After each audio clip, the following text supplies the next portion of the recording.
আসসালামু আলাইকুম ওয়া রাহমাতুল্লাহি ওয়া বারাকাতুহু। ইন্নাল হামদালিল্লাহ ওয়াস সালাতু ওয়াস সালামু আলা আকরামিল আমবিয়াই ওয়াল মুরসালিন ওয়া আলা আলিহি ওয়া সাহাবিহি আজমাইন ওয়া মান তাবিআহুম বিইহসানিন ইলা ইয়াউমিদ্দিন। আম্মা বাদ। সুপ্রিয় দর্শক শ্রোতা, আশা করি আল্লাহ তাআলার অশেষ মেহেরবানিতে ভালো আছেন। আমিও ভালো আলহামদুলিল্লাহ। আজকে আপনাদের সামনে তাকওয়ার ব্যাপারে কিছু কথা বলার জন্য হাজির হয়েছি। মাহে রমজানের যত আয়োজন সবগুলি হচ্ছে মুমিন বান্দার গুনাহখাতা মাফ করে দেওয়ার ব্যবস্থা, যাতে তাদের গুনাহগুলিকে একবারে জিরো কোটায় চলে আসে। এই জন্য আল্লাহ পাক এত বিশাল আয়োজন আমাদেরকে দিয়েছেন, বিশ্বনবীর মাধ্যমে সেটা বাস্তবায়িত করেছেন। সুপ্রিয় দর্শক শ্রোতা, এই গুনাহ মাফের মাধ্যমে মুমিন বান্দার তাকওয়াকে উজ্জীবিত করার জন্য, হাইলাইট করার জন্য, শক্তিশালী করার জন্য সিয়াম সাধনার মূল উদ্দেশ্য। যেমন আল্লাহ তাআলা বলেছেন, ইয়া আইয়ুহাল্লাযীনা আমানু কুতিবা আলাইকুমুস সিয়াম কামা কুতিবা আলাল্লাযীনা মিন ক্বাবলিকুম লাআল্লাকুম তাত্তাকুন। আল্লাহ পাক বলছেন, হে মুমিনেরা, তোমাদের প্রতি সিয়ামকে লিখে দেওয়া হয়েছে যেরকমভাবে পূর্ববর্তীদের প্রতিও এটা লিখে দেওয়া হয়েছিল, ফরজ করা হয়েছিল। উদ্দেশ্য হলো যাতে করে তোমরা তাকওয়াবান হতে পারো। এই তাকওয়াবান, এই তাকওয়াটা, তাকওয়া অর্থ কি? তাকওয়া হচ্ছে এমন একটা শক্তিশালী নূর, যেই নূরটা পাপকে পাপ হিসেবে বিবেকের নিকট তুলে ধরে এবং 3 ধাপে এই পাপ প্রতিহত করার জন্য বিবেককে বাধ্য করে। এটি হচ্ছে তাকওয়ার বিশাল একটা কাজ। রাসূলুল্লাহ সাল্লাল্লাহু আলাইহি ওয়াসাল্লাম হাদিসে বলেছেন, মান রাআ মিনকুম মুনকারান ফালাইয়ুগাইয়িরহু বিয়াদিহি ফাইন লাম ইস্তাতি ফাবিলিসানিহি ফাইন লাম ইস্তাতি ফাবিকলবিহি যালিকা আযাফুল ঈমান, রাহু মুসলিম। তোমাদের মধ্যে কেউ যদি কখনো মন্দ কাজ দেখে, তাহলে প্রথম দায়িত্ব হচ্ছে সে সর্বশক্তি প্রয়োগ করে সেটাকে মূলোৎপাটন করবে, সেটা কোনোভাবেই জমিনে হতে দেবে না। দ্বিতীয় নাম্বার, এতে যদি সে অক্ষম হয় তাহলে সে জবান দিয়ে প্রতিহত করবে। এটাও যদি সে না পারে তাহলে সে অন্তর দ্বারা প্ল্যান পরিকল্পনা করবে কি করে এই অন্যায়কে জমিন থেকে উৎখাত করা যায়। কিন্তু এই হাদিসের শেষের অংশ যালিকা আযাফুল ঈমান, এটা হচ্ছে অন্তর দ্বারা ঘৃণা করবে। এটা হলো ঈমানের সবচেয়ে দুর্বল স্তর। এই যে অন্তর দ্বারা ঘৃণা করা, এই অর্থ হাদিসের মধ্যে নাই। এটি হলো মেড ইন ইন্ডিয়া, ইন্ডিয়া থেকে এটা আমদানি করা হয়েছে। এটা অবশ্যই এই অর্থটা বর্জন করে অন্তর দ্বারা প্ল্যান পরিকল্পনা করে অন্যায়ের প্রতিবাদ করাই হচ্ছে ঈমানের সর্বনিম্ন স্তর। এ বিষয়টি অন্য হাদিসে রাসূলুল্লাহ সাল্লাল্লাহু আলাইহি সাল্লাম ক্লিয়ার করে বলেছেন, ফামান জাহাদাহুম ফাহুয়া মুমিনুন ফামান জাহাদাহুম বিয়াদিহি ফাহুয়া মুমিনুন।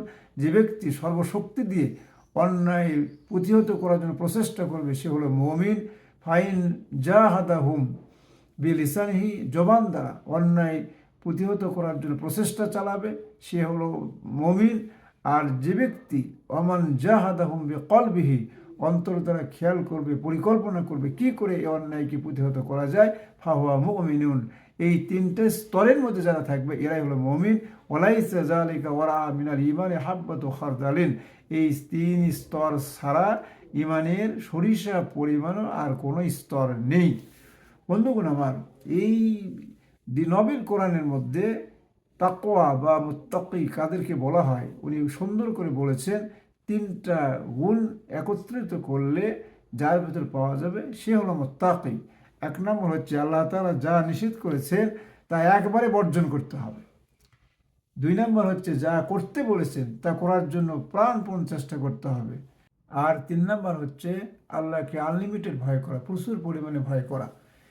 যেটা যে পাপ কাজ থেকে একদম বিরত হতে হবে। এটা আজকে যখনই জানবে তখনই পাপ পরিত্যাগ করতে হবে। কিন্তু আজকে জানলাম, আমি চেষ্টা করে দেখব, এই ধরনের কোনো অপশন নেই। যেরকম আমরা কোথাও যাওয়ার জন্য বের হয়েছি, সেটা পায়ে হেঁটে হোক, মোটরসাইকেল হোক বা অন্য কোনো বাহনে হোক, হঠাৎ করে যদি চোখের মধ্যে কোনো পোকা পড়ে যায়, ওই পোকা না তোলা পর্যন্ত সামনের দিকে একদম এগোনো যায় না। সেরকম পাপ, যেটাই পাপ জানা যাবে তখনই ছেড়ে দিতে হবে। এই 3টা গুণের সমন্বিত নাম হলো তাকওয়া। যার মধ্যে পাওয়া যাবে তিনি হলো মুত্তাকি। আল্লাহ যেন এই গুণগুলি আমাদের ভেতর অর্জন করার তৌফিক দান করেন বলি আমিন। তাকওয়া এমন একটা মহাসম্পদ, যার ভেতর তাকওয়া থাকবে, যে মুত্তাকি হবে, আল্লাহ রাব্বুল আলামিন কোরআনে তাদেরকে দুনিয়া এবং পরকালে 27টি পুরস্কারে পুরস্কৃত করবেন বলে তিনি ঘোষণা করেছেন। তার দুই একটা দুনিয়াবি বলেই আজকের মতো এখানে শেষ করব। দুনিয়াবির 1 নম্বর পুরস্কার হলো সূরা আরাফ 96 নম্বর আয়াতে আল্লাহ পাক বলেন, ওয়ালাউ আন্না আহলাল কুরা আমানু ওয়াত্তাকাউ লাফাতাহনা আলাইহিম বারাকাতুম মিনাস সামাই ওয়াল আরদ। আল্লাহ পাক বলেন, যদি সেই জনপদের অধিবাসী বৃন্দ ঈমান আনত এবং আমাকে ভয় করত, ভয় করার নীতি যদি অবলম্বন করত, তাহলে আমি তাদের জন্য আসমান এবং জমিনের সকল বরকতের পথকে উন্মুক্ত করে দিতাম।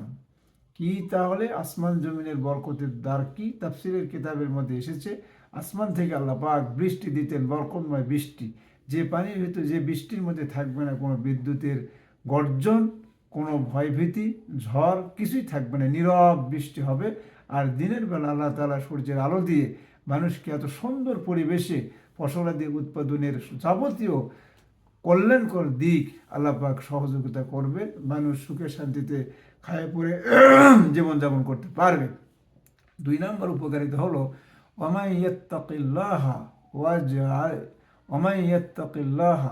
ইয়াজআল লাহু মাখরাজা।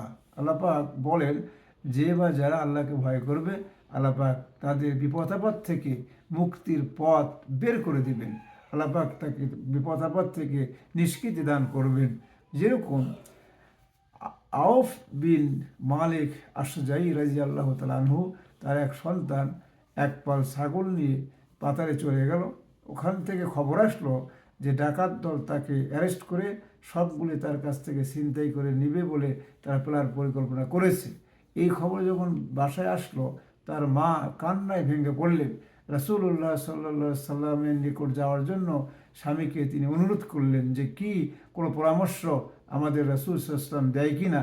এবার চলে গেলেন রাসূল সাল্লাল্লাহু আলাইহি ওয়াসাল্লামের কাছে, বললে রাসূলুল্লাহ সাল্লাল্লাহু আলাইহি ওয়াসাল্লাম বললেন, তোমরা দুজনে লা হাওলা ওয়ালা কুওয়াতা ইল্লা বিল্লাহ, এটা তোমরা বেশি বেশি করে পড়তে থাকো, আল্লাহ পাক অবশ্যই ব্যবস্থা করে দিবেন।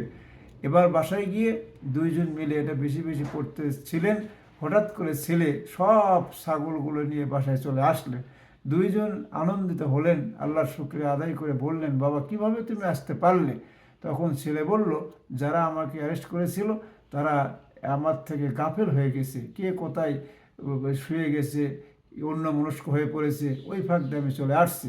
এই খবর বিশ্বনবীর কাছে যখন দিয়ে দিলেন, তখন বিশ্বনবী জনাবে মুহাম্মদুর রাসূলুল্লাহ সাল্লাল্লাহু আলাইহি ওয়াসাল্লাম শুনে অত্যন্ত খুশি হলেন। এই মুহূর্তেই আল্লাহ পাক নাজিল করলেন, ওয়ামান ইয়াত্তাকিল্লাহা ইয়াজআল লাহু মাখরাজা। যে বা যারা আল্লাহকে ভয় করে, আল্লাহ পাক তার বিপদ আপদ থেকে বাঁচার, নিষ্কৃতি পাওয়ার পথ বের করে দেন। সুবহানাল্লাহ। 3 নম্বর হচ্ছে ওয়ায়ারযুকুহু মিন হাইসু লা ইয়াহতাসিব। তাকওয়ার ব্যক্তিকে আল্লাহ পাক এমন ধারণাতীত উৎস থেকে রিজিক দেন, সে সেটা কল্পনাই করতে পারে না। রিজিক বলতে আমরা শুধু খাওয়াটাই বুঝি, যে বেশি বেশি যখন খাবার পাই, ভালো ভালো খাবার পাই, তখন খুশি হয়ে যায়, আল্লাহ আমার রিজিক কত ভালো করেছে। না, রিজিকের স্তর হলো 4টি, খুব সুন্দর করে মনে রাখতে হবে। সর্বনিম্ন স্তর হলো ধন সম্পদ, টাকা পয়সা। সর্বোচ্চ স্তর হলো সুস্থতা। আর মধ্যমী স্তর হলো আল আবনা ও আসলেহা, নেক সন্তানাদি। আর চতুর্থ স্তর হলো রিজার রব, আল্লাহর সন্তুষ্টি। তাকওয়াবান ব্যক্তিকে আল্লাহ পাক রিজিকের এই 4টা স্তর দান করেন। আল্লাহ যেন আমাদের সকলকে তাকওয়াবান হওয়ার জন্য তৌফিক দান করেন, আমিন। বাকি আলোচনা দ্রুতই আপনাদের সামনে নিয়ে আসবো। ওমা আলাইনা ইল্লাল বালাগ। আসসালামু আলাইকুম ওয়া রাহমাতুল্লাহি ওয়া বারাকাতুহু।